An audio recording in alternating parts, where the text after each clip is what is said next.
Hi, welcome back to my channel. I realized that I never did this tag, so I thought today would be a good day to do it. It's the BOOKTUBE newbie tag. Having a look at the questions, I think it's going to be quite difficult to answer because despite figuring out that I am a BOOKTUBE channel, I think I still want to dedicate more time to other videos as well, not just talking about books. But we'll see how that goes. But let's jump right in. Number one, why did you start this channel? I think because obviously everything that happened in the world happened. I had more time and I thought it'd be fun, and I really like talking about books. I talk about books every day at work, so I think that was the best thing, the best course of action for me in that sense, and I think it really pushed me to read more as well, and there are some interesting things that I'm thinking about to do with this.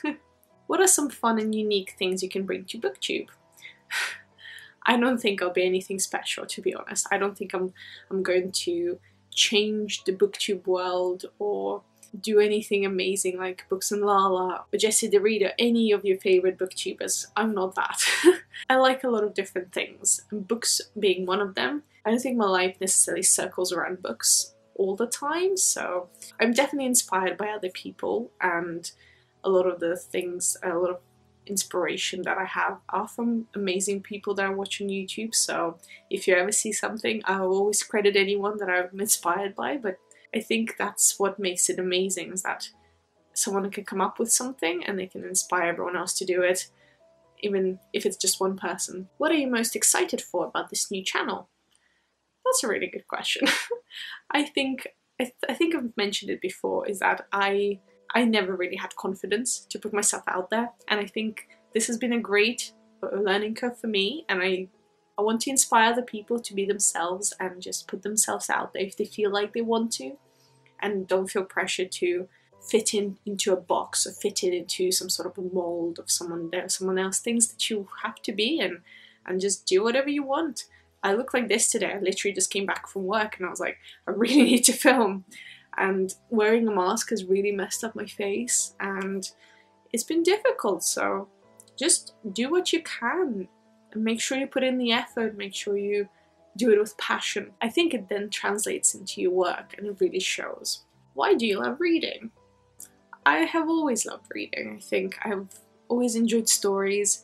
My parents, my grandma have always read to me.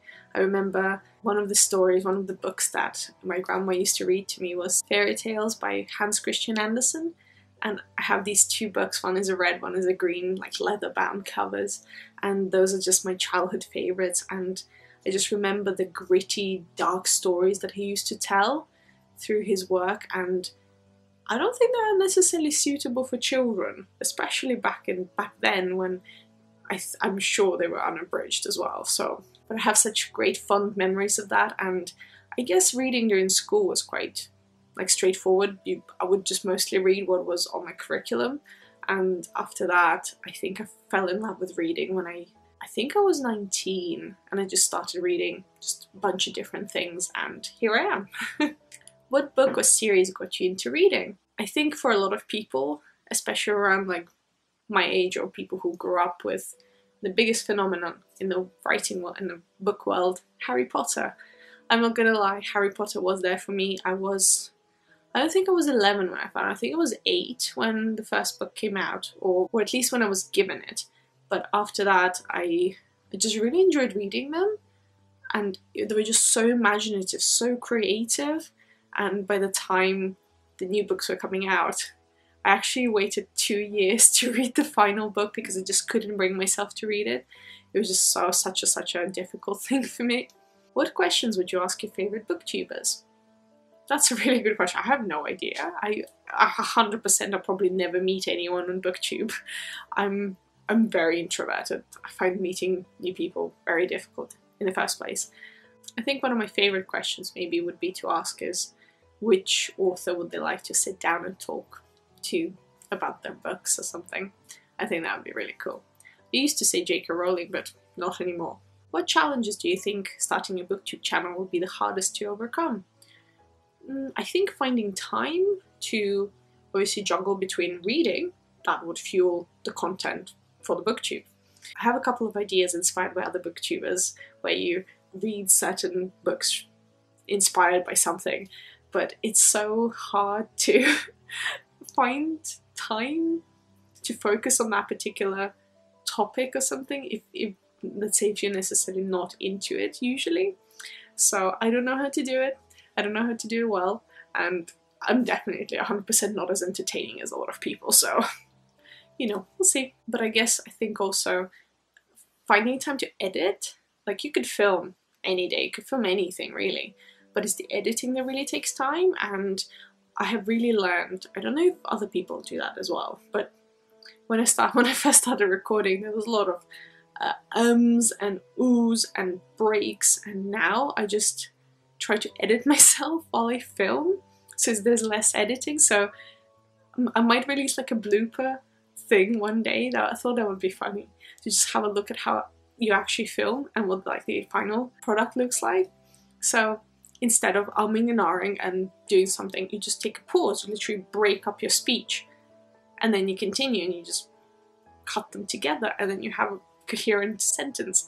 So it's really funny. I guess I never gave enough credit to people on YouTube, but it's a lot of work, and it's also very rewarding. When did you start reading?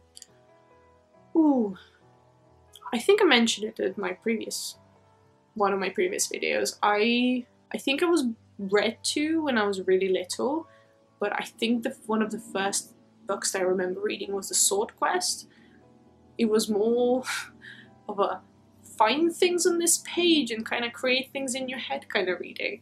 After that, I think definitely it's just some random like fairy tales and stuff. So those were like the earliest books. So probably I would say around solidly maybe like 6, 7. I think up to then. I think in this day and age, children read differently, which is they start really young. You have to you're being pushed into reading. You're constantly pressured by your parents, schools, education system. But when I grew up, it really wasn't like that. I think we were just allowed to be kids. If you wanted to read, you could. If you didn't, absolutely fine as well. So yeah, so that's really interesting to think about. Where do you read? I read wherever. I can read on the bus, usually audiobooks. I can also read physical. I think I found out that recently, well, about a year ago, when I had to commute a long time, and I thought that I couldn't because the bus that I used to take was really wobbly and you're blurry. You couldn't see a single word. But then I changed the bus and it was a smooth ride and I could actually read, so that was a great improvement. I read at work, not during work, but on my break.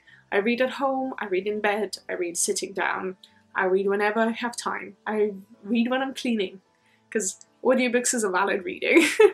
And last question, oh my goodness. What kind of books do you like to read? If you had asked me that a year ago, I would have said sci-fi, fantasy, teen, some adult, that's fine. This is where like my reading ended. Now I can say that I can read basically anything, almost. There are some things I won't read. But still, I really enjoy sci-fi, I really love fantasy. I have been reading more contemporary adult fiction, which I think it's more helpful at work as well to kind of recommend to people and know what people are talking about, but also just to kind of balance out all the other things that I'm reading. Little technical hiccup, sorry about that. Also, the light is all over the place in this video. That's why I never film in the evenings. This is ridiculous. I was saying, I still read a lot of teen, and you'll find out at the end of the month as well that I still appreciate what teen books do and the topics they tackle and the variety in teen fiction. I almost find it more than in adult ones. So I also really enjoyed this video by the Book Leo, I think is her channel name. She tackled this question about young adult books and what is happening in the phenomenon about them, and I'll leave it on the screen and in the description below as well. It's such a great video, and it really makes you think. It really makes you realize that it is really true. Most of the audience for teen books right now is young adults, or like adults in their like late 20s reading them. And it's really interesting because technically teen books are aimed at teens. at a growing age, so why are we so drawn to them? So definitely check out that video, it's really, really fun. But yeah, I think that brings us to the close, to the end of this tag. I think I did really poorly. Despite being a booktuber, I just want to talk to you guys, just want to share my experiences, share my thoughts. I think I would like to talk to you about all the Netflix shows that are coming out as well. There's loads, and I'm really looking forward to watching all of them. Mostly like adaptations as well, which is really strange. But maybe that's what we're into right now. Maybe like be like a Netflix dedication. But yeah, thank you so much for watching today. Like, comment, subscribe, do what you feel like. And I see you in my next one. Bye!